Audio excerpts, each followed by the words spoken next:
Սիրելի հայրենակիցներ, բաժանորդագրվեք մեր ալիքին, սեղմեք այստեղ, հավանեք տեսանյութը։ Շնորհակալություն։ Կրեմլը փողզիջման կգնա։ Պուտինը թագավորական բարձրությունից կասի Միլլերին. «Լյոշա, դու ճիշտ ես, բայց Հայաստանը մեզ պետք է»։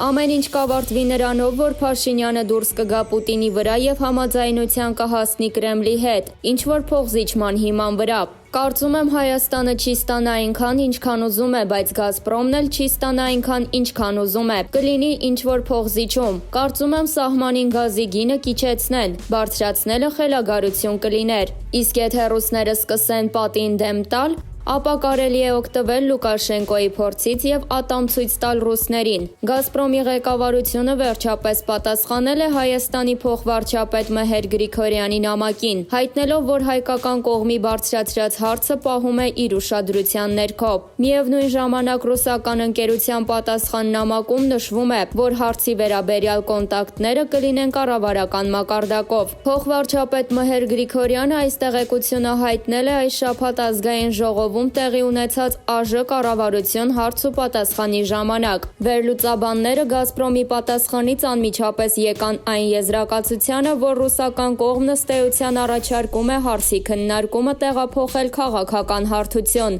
Հայաստանի եւ Ռուսաստանի կառավարությունների կամ ղեկավարների մակարդակով։ Հիշեցնենք, փոխվարչապետը մարտի 31-ին Հայաստանի կառավարության անունից նամակով դիմել էր ռուսական Գազպրոմ ընկերության վարչության նախագահ Ալեքսեյ Միլլերին, առաջարկելով նոր բանակցություններ սկսել Հայաստանին մատակարարվող գազի գինը նվազեցնելու, ինչպես նաև վճարումը գազի համար ազգային արժույթով կատարելու վերաբերյալ կանոն սահմանելու հարցերի շուրջ։ Դրանից հետո կամ գրեթե միաժամանակ Գազպրոմի դուստր ընկերությունը Հայաստանում Գազպրոմ Արմենիան հայտ է ներկայացրել Հայաստանի հանրային ծառայությունները կարգավորող հանձնաժողովին, առաջարկելով վերանայել հայաստանյան սպառողին մատակարարվող գազի սակագինը։ Մասնագետների կարծիքով Գազպրոմն ըստ էության ցանկանում է կրկին բարձրացնել գազի սակագինը՝ ի հեճուկս հայկական կողմի առաջարկին։ Թեմայի շուրջ առաջին լրատվականի զրուցակիցն է բելառուսցի լրագրող Ազատություն ռադիոկայանի բելառուսական ծառայության քաղաքական վերլուծաբան Յուրի Դրակոխրուստը։ Լրագրող. Պարոն Դրակոխրուստ, էներգակիրների առաջին հերթին նավթի գները աշխարհում ընկել են եւ մասնագետներն ասում են, որ դա իր հերթին կբերի նաեւ բնական գազի գնի անկմանը, բայց Գազպրոմին դա կարծես թե չի վերաբերում։ Համենայն դեպս Հայաստանի պարագայում Գազպրոմի հայկական մասնաճյուղը առաջարկում է բարձրացնել գազի սակագինը, ինչով է սա բացատրվում։ Դրակոխրուստ. Գիտեք, այս ամենում իհարկե քաղաքականության մեծ չափաբաժին կա, բայց կան նաև հայտնի տնտեսական գործոններ, որոնք եւս պետք է հաշվի առնել եւ նկատի ունենալ։ Եվ Հայաստանը եւ Բելառուսը մասնավորապես գազի հարցով գերադասում են երկարաժամկետ գործարքներ։ Այսինքն եկեք պայմանագիր ստորագրենք առնվազն 1 տարով, որպեսզի կախված չլինենք գների տատանումներից, քանի որ կան նաև այսպես կոչված սփոթային գործարքներ։ Օրինակ, ձեզ հարկավոր է այսքան գազ կամ նավթ գնել, եւ դուք գնում եք այն գնով, որը տվյալ պահին կա։ Սա ունի իր բացասական կողմերը, քանի որ եթե տվյալ էներգառեսուրսի գինը բարձրանում է, դա դժվարացնում է բիզնեսի պլանավորումը։ Իսկ Բելառուսն ու Հայաստանը գերադասում են, որ գինը կայուն լինի եւ իրենց տնտեսական սուբյեկտները կարողանան պլանավորել գոնե 1 տարով, թե ինչքան պիտի վճարեն էներգառեսուրսների, մասնավորապես գազի համար։ Սա լավ է, քանի դեռ գինը մոտ է համաշխարհային գներին, իսկ երբ համաշխարհային գներից ցածր է, ել ավելի լավ։ Եվ երբ այդ գործարքները կնքվում էին, եւ Հայաստանի եւ Բելառուսի համար գազի գինը համաշխարհայինից ցածր էր, ուստի երկուսն էլ գոհ էին։ Իսկ հետո եղավ այնինչ եղավ, շուկան փլուզվեց, հետո գներն ընկան, եւ պարզվեց, որ եւ Հայաստանը եւ Բելառուսը համաշխարհայինից բարձր գներով են վճարում։ Ռուսաստանի դաշնակիցներն են եղբայրները, բարեկամները։ Բայց պարզվում է, որ նրանք ավելի շատ են վճարում գազի համար, քան ասենք Ուկրաինան, որը ռուսների համար թշնամի է, բանդերական եւ այլն։ Բայց Ուկրաինան ավելի ցածր գնով է գազ գնում, իսկ Հայաստանը ավելի բարձր գնով։ Էլ չենք խոսում Գերմանիայի եւ այլ եվրոպական երկրների մասին։ Պարզ է, որ եւ Փաշինյանը եւ Լուկաշենկոն ասում են. «Դե լավ տղերք, այսպես ոնց կլինի, սա անհեթեթություն է»։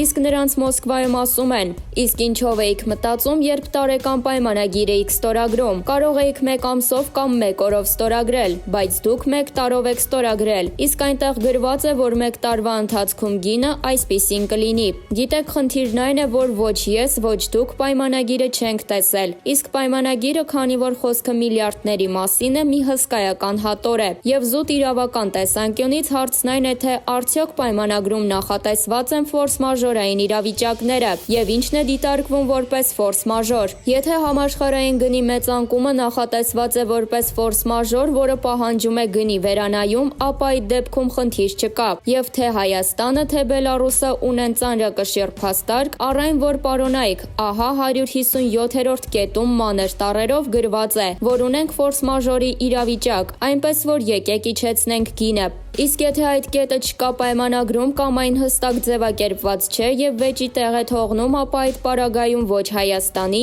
ոչ Բելարուսի գործերը լավ չեն։ Այդ դեպքում հարցը իրավական ոլորտից գնում է քաղաքական ոլորտ։ Լրագրող, ներեցեք, ընդհատեմ ձեր խոսքը։ Իհարկե Գազպրոմը ամեն երկրի հետ առանձին պայմանագիր է ստորագրում եւ յուրաքանչյուր պայմանավորվածություն իր առանձնահատկություններն ունի։ Հայաստանի դեպքում գլխավոր խնդիրն ըստ իս այսպես կոչված մարժան է, այսինքն ինքնարժեքի եւ վերջնական սակագնի մեծ տարբերությունը։ Մեծածախ գինը նախորդ տարի $15 բարձրացրեցին, բայց սպառողների համար սակագինը մնաց նույնը։ Եվ հիմա Գազպրոմն ասում է, որ վնասով է աշխատում։ Ներդրումներ պետք է անի, դրա համար հավելյալ եկամուտ է հայցում սակագնից։ Եվ որպեսզի սակագինը չբարձրանա, պետք է առաջին հերթին ինքնարժեքը նվազեցնել։ Ինչու գները չեն իջեցնում, եթե եվրոպական երկրներին ավելի էժան գնով են գազ վաճառում։ Կարծես թե դա միանգամայն տրամաբանական կլիներ։ Դրակոխրուստ։ Ես իհարկե զուտ տնտեսական հարցերի մեծ մասնագետ չեմ, այնտեղ շատ նրբություններ կան, բայց ես հասկանում եմ, որ եւ Հայաստանի եւ Բելարուսի համար երկընտրանքը հետեւյալն է։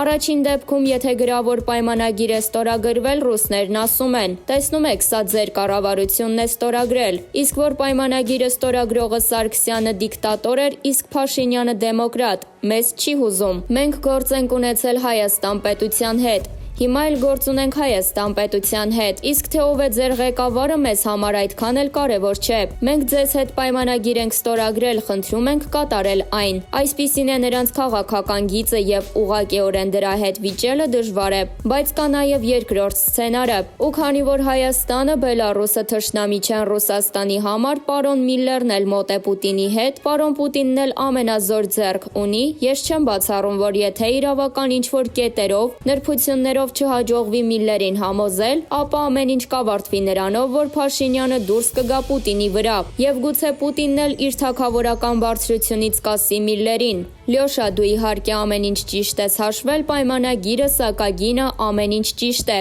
Ապրես, բայց կա մեծ քաղաքականություն, Հայաստանը մեզ պետք է սրա համար, այնպես որ կոպիտ ասած, դա քո խելքի բանը չէ։ Սա էլ մեկ այլ սցենար է։ Իսկ ինչի դիմաց նա կանի այդ զիջումը։ Ի վերջո պարտադիր չէ, որ Պուտինը դա անի որպես բարեգործություն կամ լավություն։ Հնարավոր է Հայաստանը դրա դիմաց զիջումներ անի բոլորովին այլ ոլորտում, բայց մեխանիզմներն ամեն դեպքում այս երկուսն են։ Մեկը վեճն է իրավական ձևակերպումների շուրջ, մյուսը քաղաքական մակարդակն է, երբ Հայաստանի իշխանությունը կապ է հաստատում ամենաբարձր օղակի Կրեմլի հետ եւ համաձայնության հասնում ինչ-որ փոխզիջման հիման վրա։ Ընդ որում դուք կարող եք նույնիսկ չիմանալ, թե ինչ փոխզիջում է եղել։ Կարող է այսպես լինել եւ ամենայն հավանականությամբ այդպես էլ կլինի։ Ես կարծում եմ, որ Հայաստանը չի ստանա այնքան, ինչքան ուզում է, բայց Գազպրոմն էլ չի ստանա այնքան, ինչքան ուզում է։ Կլինի ինչ-որ փոխզիջում, որին կհասնեն երկու հարկերում՝ տնտեսական բլոկի ներկայացուցիչների եւ Կրեմլի հետ։ Եվ հետո Հայաստանը մեծ շուկա չէ ու ձեր դեպքում զիջումները ավելի հավանական են։ Երբ խոսք է գնում օրինակ Ուկրաինայի մասին, ապա այնտեղ 10 միլիարդից ցածր գումարն ընդհանրապես թեմա չէ։ Իսկ Հայաստանի դեպքում կարծում եմ վեճը մի քանի $100 միլիոն մասին է։ Համաձայնեք, Ռուսաստանի համար, որը հիմա կորոնավիրուսի դեմ պայքարի համար միլիարդներ է ծախսում, դա մեծ թիվ չէ։ Կարող է աշխատել այսպիսի հոգեբանական մեխանիզմ, որ եթե խոսքը մի $200 միլիոն մասին է, դե լավ Աստված նրանց հետ բան չկա։ Սա շատ մարդկային միջպետական հոգեբանական մոտիվացիա է։ Այն շատ բնական է եւ ինչպես արդեն ասացի, ամենայն հավանականությամբ կհասնեն փոխզիջման։ Իսկ թե երբ կլինի դա չեմ կարող ասել։ Կարծում եմ կես տարի չի տևի։ Եթե ուկրաինացիների հետ կարողացան պայմանավորվել գազի հարցի շուրջ, ապա ձեզ հետ վստահաբար կհասնեն համաձայնության։ Հիշում եք, որ նախորդ տարվա վերջին այնպիսի ապոկալիպտիկ կանխատեսումներ էին անում, որ վերջ գազի տարանցումը Ուկրաինայով կդադարեցնեն, Եվրոպան կմնա առանց գազ, բայց նրանք ի վերջո պայմանավորվեցին ուկրաինացիների հետ, որոնց ամեն օր հեռուստատեսությամբ ասում են թշնամիներ, բանդերականներ, ֆաշիստներ ռուսներին են մորթում եւ այլն, իսկ հայերը ոչ ոքի չեն մորթում։